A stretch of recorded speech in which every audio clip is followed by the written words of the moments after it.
नहीं तेरे सामने, हम नहीं मानते, जुल्म के ये सामने, हम नहीं मानते। उसका आटा 116 रुपए किलो कर दिया, एक ही रात में 51 रुपए उसकी कीमत बढ़ा दी। हिस्ट्री का वाहद रिकॉर्ड है सिराजुल हक साहब का। इन सब ने, वो पीडीएम के आज इत्तेहादी हैं में, कराची ने फैसला दे दिया जमात इस्लामी के हक में, पंजाब भी जमात इस्लामी के हक में फैसला दे। हम ग्रेजुएशन तक तलीम मुफ्त करेंगे, हम GPS technology, mobile technocraft, FBR, patwari system और ये हुक्मरान है, हम इनकी करप्शन को रोकेंगे। बिस्मिल्लाहिर्रहमानिर्रहीम। अस्सलाम वालेकुम नाज़रीन, मैं आपका मेज़बान आना नासिर। नाज़रीन, मैं इस वक्त मौजूद हूँ क्लब चौक। जैसा कि नाज़रीन आपको बताता चलूँ कि जमात इस्लामी का यहाँ पे जो है वो धरना है और यहाँ पे जो है ना जुलूस निकाला हुआ है आटे महंगाई की वजह से। यहाँ पे कारकुनान भी मौजूद है, इनसे थोड़ी बातचीत करेंगे और इनसे थोड़ा सा जो है ना लाएमल पूछेंगे। जी नाज़रीन, कारकुनान हमारे साथ मौजूद है, इनसे थोड़ी बातचीत करके जो है ना पूछेंगे कि आखिरकार महंगाई जो है कब काबू में आएगी। अस्सलाम ये जी सर, आपका नाम? वकास अहमद भट्ट, मैं नायब अमीर हूँ जमात इस्लामी पंजाब बस्ती का। हमारा मुतालबा ये है कि ये जो शोबाज हुकूमत है, जो पीडीएम की चोरों का एक टोला है, इन्होंने लोगों को लॉलीपॉप दिया है कि हम 30 किलो आटा रमज़ान में हर ख़ानदान को मुफ्त देंगे, लेकिन उसके लिए 6-6 घंटे लाइनों में लगाया जा रहा है। आटा वो कहाँ है मुफ्त वाला? 3 दिन पहले भगदड़ मची, लोग मुफ्त आटे के चक्कर में, सस्ते आटे के चक्कर में 2 लोग अपनी जान की बाजी हार गए। और इसने रातों रात ये किया कि जो पंजाब के काश्तकार से 55 रुपये किलो गंदम खरीदी थी, अभी वही स्टॉक में पड़ी है, उसका आटा 116 रुपये किलो कर दिया, एक ही रात में 51 रुपये उसकी कीमत बढ़ा दी। और एक तरफ ये अवाम की जेबों पर डाका मारे हैं, दूसरी तरफ आपने ये जनरल इलेक्शन जो पंजाब के हो रहे हैं उसमें पॉइंट स्कोरिंग के लिए ये लोगों को बता रहे हैं कि हम 3 तोड़े आपको मुफ्त देंगे। लोग बकावी नहीं हैं, इन लोगों को गैरत और खुददारी पे चलने दें, इन पे ज्यादती से अब ना करें, अपनी डकैतियां बंद करें, अपना लूटा हुआ माल पाकिस्तान में वापस लेके आएँ। ये जो आप मेकअप पे और अपनी तयश के ऊपर करोड़ों अरबों पे लगा रहे हैं, वो लूट मार बंद करें। सर, इनका कहना यही है कि कर्ज़े जो हैं वो बुलंद तरीन सतह पर हैं, कर्ज़े बहुत ले लिए गए हैं, तो जाहिर सी बात है ये लॉलीपॉप कब तक देते रहेंगे आवाम को? ये कर्ज़े जी इन्होंने सब ने लिए हैं, ये जमात इस्लामी ने तो नहीं लिए। जमात इस्लामी के सिराजुल हक साहब ने 6 बजट सूबाई वज़ीर ख़ज़ाना की सीयत से पेश किए, वो सूद से पाक थे, वो नए कर्ज़े नहीं लिए, उस पर नया टैक्स नहीं लगाया, खसारे से पाक थे। ये पाकिस्तान की हिस्ट्री का वाहद रिकॉर्ड है सिराजुल हक साहब का। इन सब ने, वो पीडीएम के आज इत्तेहादी हैं, वो पीपल्स पार्टी, नून लीग, पीटीआई है, इन्होंने इस मुल्क पे सूदी मुईशत को मुसल्लत किया, इस कौम को IMF का ग़ुलाम बनाया, इस कौम के ऊपर टैक्सों का बोझ लादा और करप्शन की। इनके जो MNA हैं, MPA हैं, वज़ीर हैं, वज़राए आला हैं, एक से बढ़कर एक करप्ट है। हमारा मुतालबा ये है कि इनका एहतसाब किया जाए, इस मुल्क से सूद ख़त्म किया जाए। तरक्की याफ्ता मुल्कों में 0% शरह सूद है, पाकिस्तान में भी शरह सूद 0% हो, ये कुरान का हुक्म भी है। और ये लूट मार बंद की जाए। पाकिस्तान के टैक्स की कलेक्शन का आधे से ज़्यादा रकम सूद की अदायगी में चली जाती है और उसका 83% पाकिस्तानी बैंकों के सूद खोर मालिकों की जेबों में चला जाता है। और आटे की कीमत को कम किया जाए।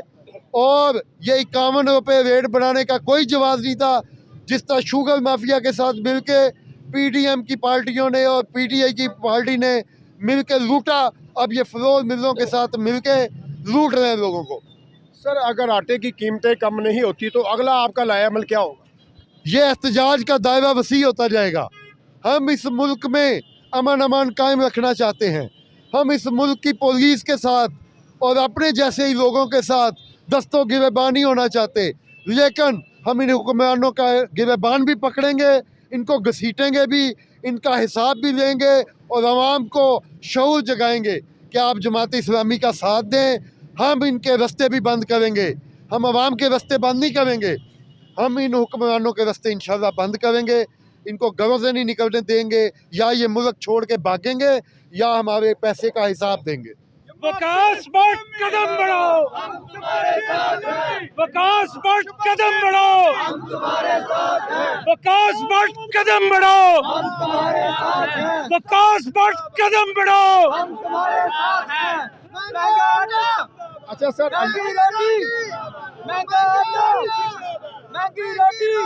अच्छा बर साहब, इलेक्शन भी पास हैं, आप क्या देख रहे हैं आने वाले इलेक्शनों में? आने वाला इलेक्शन पहले तो सारे मुल्क में हमारा मुतालबा है कि बैक वक्त इलेक्शन हो। ये कौम का पैसा इन सियासतदानों की जीत की विक्ट्री का निशान दिखाने के लिए खर्च नहीं होना चाहिए। जिन्होंने पंजाब और KPK की असम्बली तहरीर की, वो फिर इलेक्शन क्यों लड़ रहे हैं? अगर इक़्तिदार की ये कह रहे हैं तो इक़्तिदार तो आपके पास था, आपने असम्बली क्यों तोड़ी? इस कौम का 60 अरब रुपया जिनके पास 2 वक्त की रोटी नहीं है, वो इस बात पे खर्च हो जाए कि बर्गर फैमिलियाँ जो हैं वो आपके साथ जुड़ी हुई हैं और वो चाहती हैं कि आप जो है वो हीरो बन के हमें दिखाएं, और आप हीरोइज़म के चक्कर में आपने 2 असम्बलियाँ तोड़ी। बार आप चूँकि असम्बलियाँ टूट चुकी हैं, हम कहते हैं कि मरकज़ी हुकूमत भी फेल हो चुकी है, चोरों का टोला है, वो इस्तीफ़ा दे और पूरे मुल्क में इलेक्शन करवाया जाए मुनसफ़ाना, और इन सारे चोरों को, तोशा खाना का चोरों को, इस मुल्क लूटने वालों को आर्टिकल के 62 और 63 का इतलाक़ करके इनको जेलों में डाला जाए, इनको दोबारा नुमाइंदगी का हक़ ना दिया जाए जो चोर हैं।